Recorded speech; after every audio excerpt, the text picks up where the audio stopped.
Shabbat Shalom. Shalom. We are in Vaetchanan, which has the wonderful joy of having a lot of rich material, like every other parasha, but this one in particular is especially rich because we get our repetition of the Ten Commandments. This is Moses' retelling of the events at Mount Sinai, and for good measure, he restates the Ten Commandments, which I think was done intentionally, so that rabbis 3,000 years later would be able to talk about the Ten Commandments at least twice a year, plus an extra one on Shavuot. So very good planning on Moshe Rabbeinu's part. Now, there is an interesting feature to the Ten Commandments, beyond all of the individual commandments, which is that it begins and it finishes with two commandments which I think cause the most confusion of their commandedness.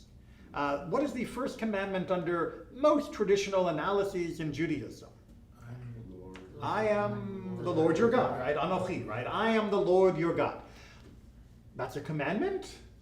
I don't hear the tzivui, I don't hear the imperative grammatical form. You shall have no other gods before me. Yeah, that's the commandment too. Oh. Yeah, you're on the right track, but commandment one. It's not 1.4? They didn't believe in decimal placing the commandments, but so the commandments themselves, that commandment has no commandment word in it. In the grammatical sense, there's no imperative. There is thou shalt or thou shalt not. It's simply a statement, right? I am the Lord your God who brought you out of the land of Egypt to be your God. You shall have no other gods before me is commandment number 2, and many interpret that first sentence as preamble.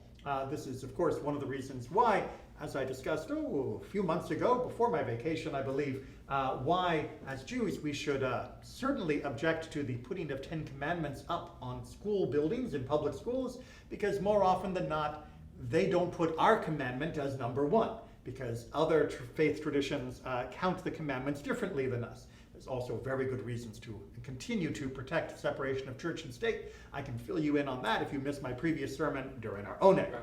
Yes? Quick question. By 10 commandments, each of the utterance you're counting as one commandment?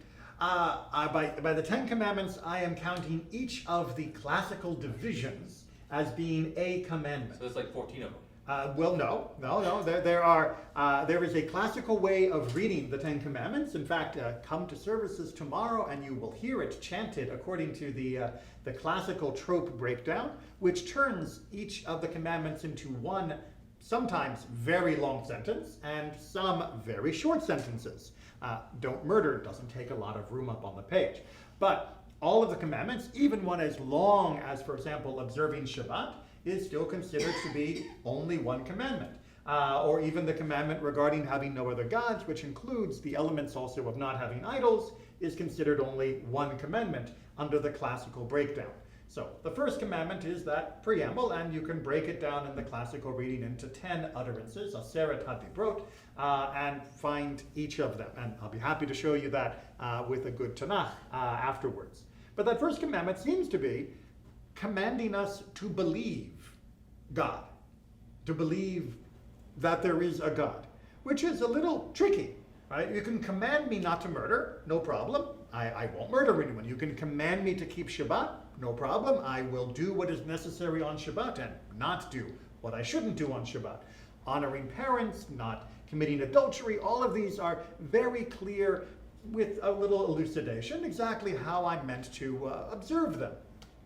But believe in God? Is there a switch in my mind that I can turn on and off because I've been commanded?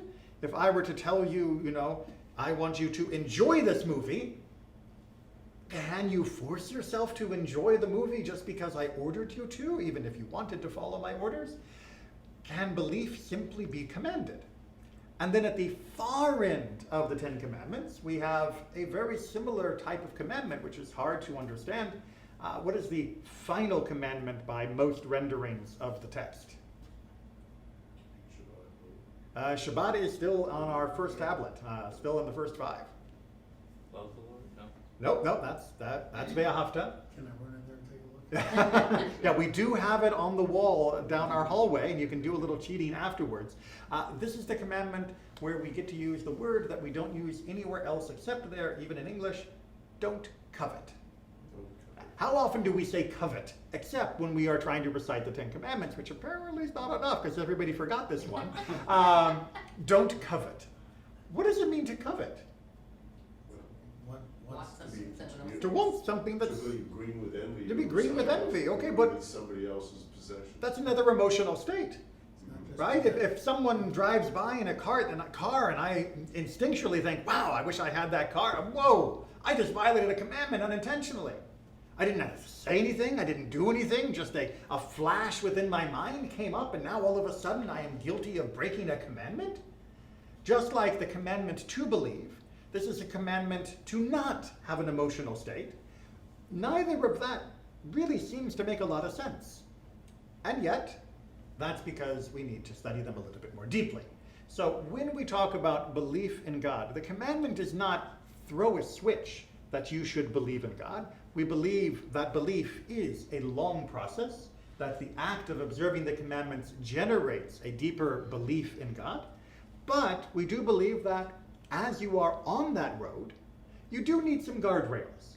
And really that statement of believe in God is not just a generic statement of God is now crammed into my mind, but that the God-shaped hole that I am filling with belief as I go about my Jewish life should be properly shaped. And that is to say, it shouldn't have a shape. It shouldn't be human. It shouldn't be physical. It shouldn't be just like me, only with superpowers. It should be a true concept of a God, timeless and formless and the creator of all.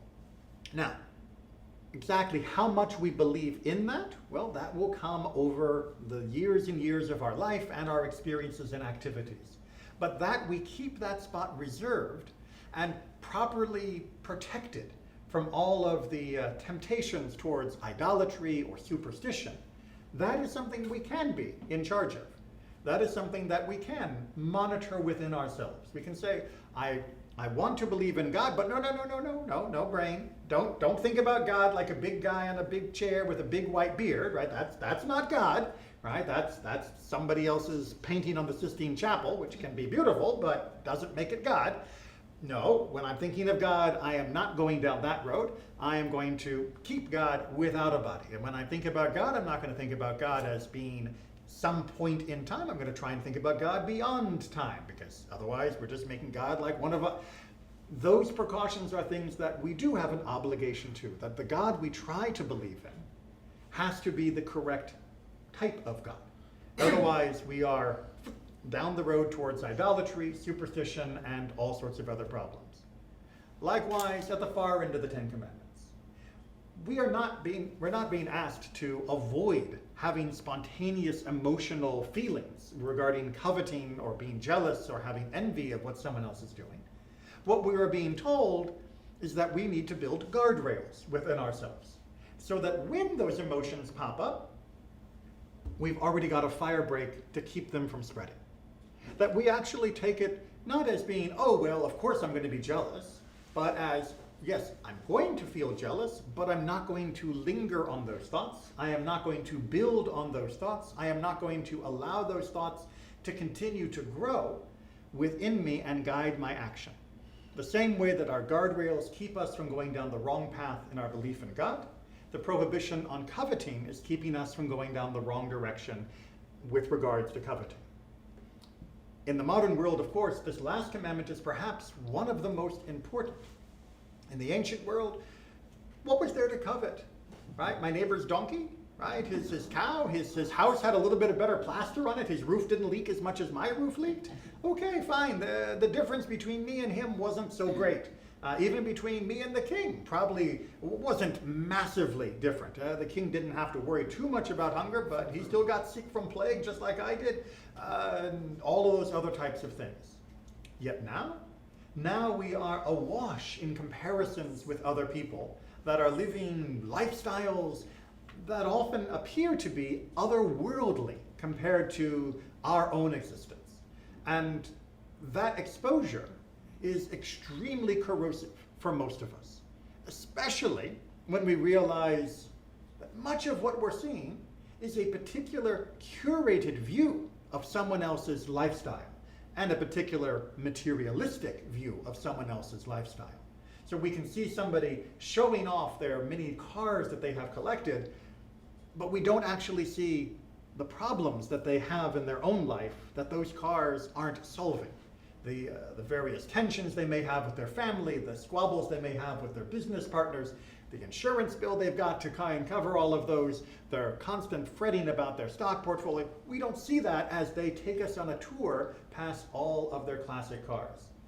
And so we see the cars, we see the smile on the face, we see the gleaming paint jobs, and so we compare that to what we've got, and it is very easy for us to feel that somehow we have been diminished.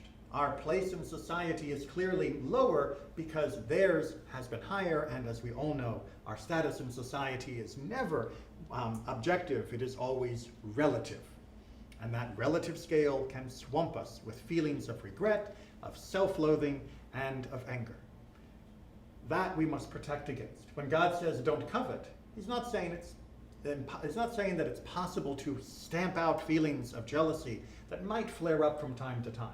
But it is possible for us to prepare ourselves for those feelings. First, by avoiding unnecessary comparisons with others, not continuing to scroll through all of the fabulous reels that people put out and videos and magazines which are showing us the pampered life of others without all of the warts that we all know must be in there. But secondly, that we actually take stock and appreciate what it is we do have before we engage in any comparison at all.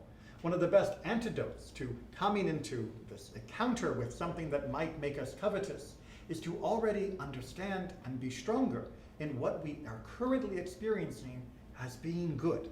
Because after all, if what I have I appreciate, if I feel grateful, then when I see somebody else doing well or thriving or enjoying some aspect of life that even I may not have, I am more likely to say, good for you. I hope you enjoy that, right? You polish all those fenders every day. That must be a lot of work, but good for you. But you know what? I'm happy with what I've got, and I was happy before I saw you, and I can still be happy after. Cultivating that gratitude is one of our best defenses against coveting.